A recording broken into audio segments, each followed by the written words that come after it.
உடுமலைப்பேட்டை சட்டமன்ற தொகுதிக்கு உட்பட்ட பொள்ளாச்சி தெற்கு ஒன்றியத்தில் 23 ஊராட்சிகள், பொள்ளாச்சி வடக்கு ஒன்றியத்தில் 10 ஊராட்சிகள் அம்பராம்பாளையம் கூட்டு குடிநீர் திட்டத்திலிருந்து குடிநீருக்காக தண்ணீரை பெறுகிறார்கள்.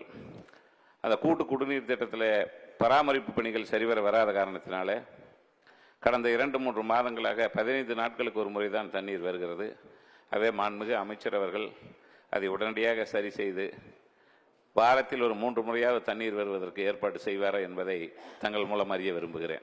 மாண்புமிகு அமைச்சர் அவர்கள். மாண்புமிகு பேரவைத் தலைவர்களே, ஆமராமரம் கூட்டு குடிநீர் திட்டம் துவங்கப்பட்டு அதெல்லாம் அந்த காலத்தில் போடப்பட்ட பைப்புகள் எல்லாம் சிமெண்ட் பைப்பு போட்டாங்க. இப்போ அது மாதிரி தமிழ்நாட்டில் மொத்தம் 117 இடங்களில் மறுசீரமைப்பு நடந்து கொண்டிருக்கிறது. ட்ராட் போர்டு மூலமாக நடந்து கொண்டிருக்கிறது.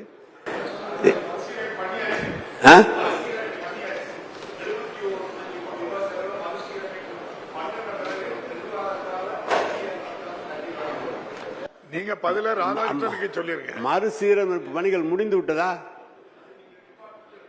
நீங்க சொன்னீங்களப்ப, நீங்க சொல்லலாம். டிபார்ட்மெண்ட்டை கேட்காம நீங்க எப்படி சட்டமன்றத்தில் சொல்லலாம்? நான் சொல்லியிருக்கேன், பதில் குறுக்க போறீங்க. பொள்ளாச்சி நீங்க நான் சொல்றேன். ராதாகிருஷ்ணன் பதில் அமைச்சர். நீங்க மாண்பு உறுப்பினர் ராதாகிருஷ்ணன் சொன்னதை இப்போது மாண்பு உறுப்பினர் ஜெயராமன் அவர்கள் சொன்னது முடிந்திருந்தால் என்ன காரணத்தினால் தண்ணீர் சரியாக வரவில்லை என்று கேட்டறிந்து அதிகாரிகள் மூலம் உரிய நடவடிக்கை எடுக்கிறேன். விரைவில் தண்ணீர் வாரத்திற்கு ஒரு முறையாவது கொடுப்பதற்குரிய நடவடிக்கை எடுக்கப்படும்.